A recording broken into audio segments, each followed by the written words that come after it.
Hi friends, പുതിയൊരു വീഡിയോയിലേക്ക് എല്ലാവർക്കും സ്വാഗതം. ഇന്ന് നല്ല അടിപൊളി ഒരു ബീഫ് കറിൻ്റെ റെസിപ്പി ആയിട്ടാണ്. അത് വറുത്തരച്ചിട്ടാണ് വെക്കുന്നത് മലബാർ സ്റ്റൈലിൽ.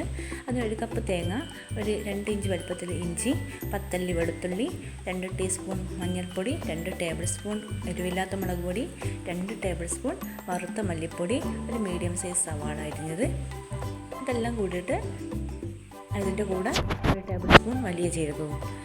നമ്മൾ ഗ്യാസ് കത്തിച്ച എന്നിട്ടൊരു ചട്ടി ചൂടാകാൻ വെച്ചിട്ട് അതിലൊരു 2 ടേബിൾ സ്പൂൺ വെളിച്ചെണ്ണ ഒഴിച്ചു കൊടുക്കുക. നമ്മുടെ തലശ്ശേരി കൂത്തുപറമ്പ് ആ ഭാഗത്ത് ബീഫ് കറി വെക്കുന്ന രീതിയാണ്. അതിലേക്ക് നമ്മുടെ തേങ്ങയും ഉള്ളിയും ഇഞ്ചി വെളുത്തുള്ളി അത് മാത്രം, കറിവേപ്പില ഉണ്ടെങ്കിൽ വീട്ടിൽ നിന്ന് പറിക്കുന്ന കറിവേപ്പിലാണെങ്കിൽ അതും കൂടി ഇട്ട് കൊടുക്കുക. എന്നിട്ട് നമ്മൾ മീഡിയം ഫ്ലെയിമിൽ വെച്ചിട്ട് നന്നായിട്ട് റോസ്റ്റ് ചെയ്തെടുക്കുക. നല്ല ഗോൾഡൻ കളർ ആയി വരുമ്പം നല്ല ഒരു ഗോൾഡൻ ബ്രൗൺ കളറാകണം, നന്നായി കരിഞ്ഞു പോവുകയും ചെയ്യരുത്. അതിലേക്ക് നമ്മുടെ മഞ്ഞൾപ്പൊടിയും മുളക് പൊടി മല്ലിപ്പൊടിയും ചേർത്ത് കൊടുക്കുക. സ്പൈസസ് കരിയാതെ നോക്കണം. അപ്പം നമ്മൾ ഫ്ലെയിം ലോ ഫ്ലെയിമിൽ വെച്ച് കൊടുക്കണം.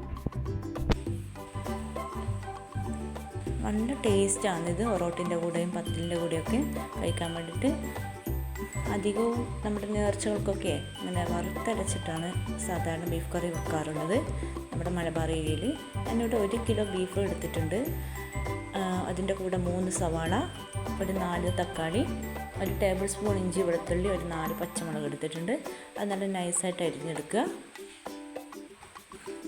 പച്ചമുളക് നമ്മുടെ എരിവിനനുസരിച്ചിട്ട് എടുക്കുക. ഇവിടെ അധികം എരിവില്ലാത്ത മുളകായുണ്ടെന്ന് ഞാൻ 4 എണ്ണം വരെ എടുത്തിട്ടുള്ളത്.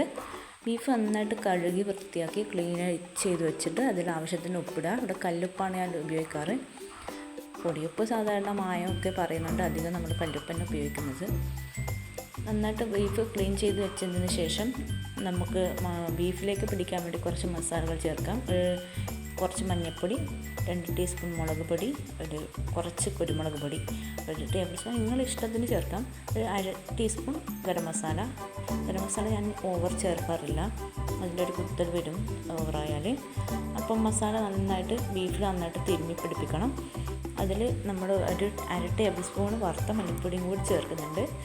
മല്ലിപ്പൊടി ജസ്റ്റ് ഒരു ചീനച്ചട്ടിയിൽ വേണമെങ്കിൽ 1 ടേബിൾ സ്പൂൺ വെളിച്ചെണ്ണ ഒഴിക്കും. എന്നിട്ട് നന്നായിട്ട് ഇളം തീയിൽ വെച്ചിട്ട് മല്ലിപ്പൊടി ഇട്ടിട്ട് ഒന്ന് വറുത്തെടുക്കും. ഞാൻ ചെറിയ ഫ്ലെയിമിൽ വെച്ചിട്ട് ആവശ്യത്തിന് മല്ലിപ്പൊടി ഇട്ടിട്ട് നന്നായിട്ട് വറുത്തെടുത്ത മല്ലിപ്പൊടിയാണ്.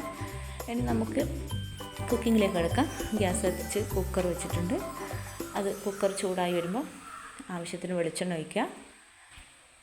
ഞാനിവിടെ 4 ടേബിൾ സ്പൂണോളം വെളിച്ചെണ്ണ ഒഴിക്കുന്നുണ്ട്. വെളിച്ചെണ്ണൻ്റെ ടേസ്റ്റാണ് പൊതുവിൽ നമ്മുടെ ബീഫ് കറിക്കൊക്കെ നല്ലത്. കുറച്ചും കൂടി ഹെൽത്തിയും വെളിച്ചെണ്ണ തന്നെയാണ്. വെളിച്ചെണ്ണ ചൂടാകുമ്പോൾ നമ്മുടെ ഉള്ളിയും വെളുത്തുള്ളി ഇഞ്ചി മല്ലിയില ഇതൊക്കെ ചേർത്ത് കൊടുക്കുക. നന്നായിട്ട് വഴറ്റിയെടുക്കണം. നന്നായിട്ട് മസാല എത്രത്തോളം വാടുന്നു അത്ര നമ്മുടെ കറിക്കൊരു ടേസ്റ്റ് കൂടുതലായിരിക്കും. നന്നായിട്ട് വഴറ്റിക്കഴിഞ്ഞാൽ ഉള്ളി ആദ്യം തന്നെ നന്നായി വാടിക്കഴിഞ്ഞിട്ട് മാത്രമേ നിങ്ങൾ തക്കാളി ചേർത്ത് കൊടുക്കാവൂ. ഫസ്റ്റ് തന്നെ നമ്മൾ തക്കാളി ചേർത്ത് കൊടുത്താൽ ഉള്ളി നന്നായിട്ട് വാടിക്കിട്ടില്ല. നന്നായിട്ട് വഴറ്റിയിട്ട് നമ്മൾ ബീഫൊക്കെ ചേർത്ത് വെക്കുമ്പം നല്ലൊരു ടേസ്റ്റ് ആയിരിക്കും. നമ്മുടെ മസാല നന്നായി വാടി വന്നിട്ടുണ്ട്. അതിലേക്ക് നമ്മുടെ ബീഫ് ചേർത്ത് കൊടുക്കുക. മസാലയൊക്കെ നന്നായിട്ട് ബീഫിൽ പിടിച്ചിട്ടുണ്ട്. നമ്മൾ കുറച്ച് സമയമായിട്ട് മസാല തേച്ച് പിടിപ്പിച്ച് വെച്ചല്ലേ, അപ്പം നമുക്ക് നന്നായിട്ട് മസാല പിടിച്ച് കിട്ടിയിട്ടുണ്ട് ബീഫിൻ്റെ അകത്ത്. പിന്നെ ബീഫിൽ നമ്മൾ ഉപ്പ് ചേർത്തതുകൊണ്ട് മസാലയ്ക്ക് വേണ്ടി വേറെ തന്നെ ഉപ്പൊന്നും ചേർത്തിട്ടില്ല. അതിലേക്ക് 1 ടേബിൾ സ്പൂണ് ഞാനിവിടെ മട്ടൻ മസാലയാണ് ചേർക്കുന്നത്. സാധാരണ നമ്മൾ ബീഫിൽ ബീഫ് മസാലയാണ് ചേർക്കാറ്. പക്ഷേ എങ്കിൽ മട്ടൻ മസാല ചേർത്ത് നോക്കിയേ, ഒരു പ്രാവശ്യം നമ്മൾ ചെയ്ത് നോക്കുക. നല്ല ടേസ്റ്റാണ്, വറുത്തൻ്റെ ഒരു ടേസ്റ്റാണ് ആ കറിക്ക്. നമ്മുടെ ബീഫ് ചേർത്തിട്ട് നന്നായിട്ടൊന്ന് മിക്സ് ചെയ്ത് കൊടുക്കണം, അടിയിലൊന്നും പിടിക്കാതെ. നന്നായിട്ട് മിക്സ് ചെയ്ത് കൊടുത്തതിന് ശേഷം നമ്മൾ ആവശ്യത്തിന് വെള്ളം ഒഴിക്കാൻ ജസ്റ്റ് ഒന്ന് കവർ ചെയ്യുന്ന രീതിയിൽ. ചടിക്കൊന്നും പിടിക്കണ്ട, ബീഫിന് കുറച്ച് വേവുള്ളതാണ്. അതുകൊണ്ടാണ് ഞാൻ നിങ്ങളുടെ കുക്കറിൻ്റെ ഇത് നോക്കിയിട്ട് നിങ്ങൾ ആവശ്യത്തിന് വെള്ളം ഒഴിച്ച് കൊടുക്കുക. ഞാനിവിടെ 1 കപ്പ് വെള്ളം ഒഴിച്ചിട്ടുണ്ട്. കുക്കർ അടച്ചിട്ട് ഒരു 8 വിസിൽ വരെ. നിങ്ങളത് അപ്പുറം ഇപ്പുറം മാറിപ്പോവും. എന്ന് വെച്ചാൽ ഓരോ ബീഫിനും വേവ് അഡ്ജസ്റ്റ് അപ്പുറവും ഇപ്പുറവും മാറും.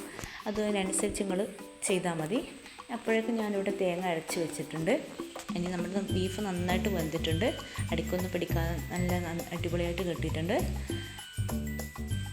ബീഫ് നന്നായിട്ട് വേവണം, അല്ലെങ്കിൽ നമ്മുടെ ആരോഗ്യത്തിന് തന്നെ മോശമാണ്. അപ്പോൾ നന്നായിട്ട് വെന്ത് ബീഫിലേക്ക് ഞാനിവിടെ തേങ്ങ അരപ്പ് ചേർത്തിട്ടുണ്ട്. തേങ്ങ അരപ്പും കൂടി ചേർത്തിട്ട് നന്നായിട്ടൊന്ന് മിക്സ് ചെയ്യുക.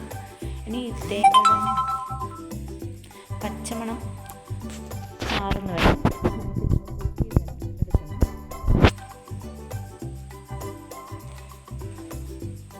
നമ്മുടെ ബീഫ് കറി ഇവിടെ തിളപ്പിക്കും കൂടി ചെയ്താൽ ഇവിടെ ബീഫ് കറി തയ്യാറാവുന്നതാണ്.